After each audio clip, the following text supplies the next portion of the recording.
Prince Harry announced his engagement to actress Meghan Markle on the 27th of November. And this was news. Big news. So much so that the BBC dedicated over 50% of its coverage to the royal announcement. But it forgot to cover some of the other big stories of the day in quite as much detail. So here's the roundup of what else happened on the 27th of November. Markles and Spencer: the wedding is set for spring 2018. And Harry apparently proposed whilst cooking roast chicken in his cottage in Kensington Palace. This information was widely covered. But as Media Lens reported, the royal engagement news took up over 50% of it. BBC News at 10: a symptom of a deeply propagandized society. Tokenistic references to race and equality aside, the essential message is always the royal family as a force for stability, not a symbol of grievous class inequality. Pic.twitter.com 9 Sigbaruko, Media Lens at Media Lens, November 28, 2017. A lot of other things happened on the same day. 21 minutes. Just 21 minutes after the royal engagement story broke, the government announced that benefits will be frozen for the next 12 months, and it means the average working family will lose around £315 a year in real terms.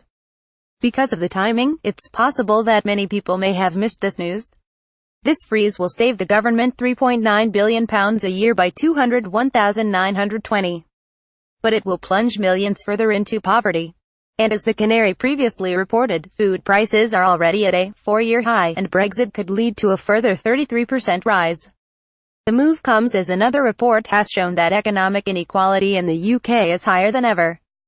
Humanitarian crisis: the engagement also overshadowed news that a senior Tory had criticised the government. Andrew Mitchell, former International Development Secretary, spoke out against the UK's ongoing involvement in the devastating Yemen war. Mitchell accused the government of shameful complicity in the war, because pictures emerged showing that the UK army has been secretly training soldiers from Saudi Arabia, who will go on to fight in Yemen. Although the story emerged on the 26th of November, royal news overshadowed more detailed coverage about a war that has been declared the world's worst humanitarian crisis. And a UNHCR report revealed that the Yemen war has left 20.7 million people in need, 1,980,510 internally displaced persons, and 280,096 refugees and asylum seekers. Brexit secrets: key information was redacted from reports given to MPs about Brexit. These reports outline the economic impact of Brexit across 58 key sectors. The government initially refused to release them. But after losing a vote pushed by Labour, it U-turned.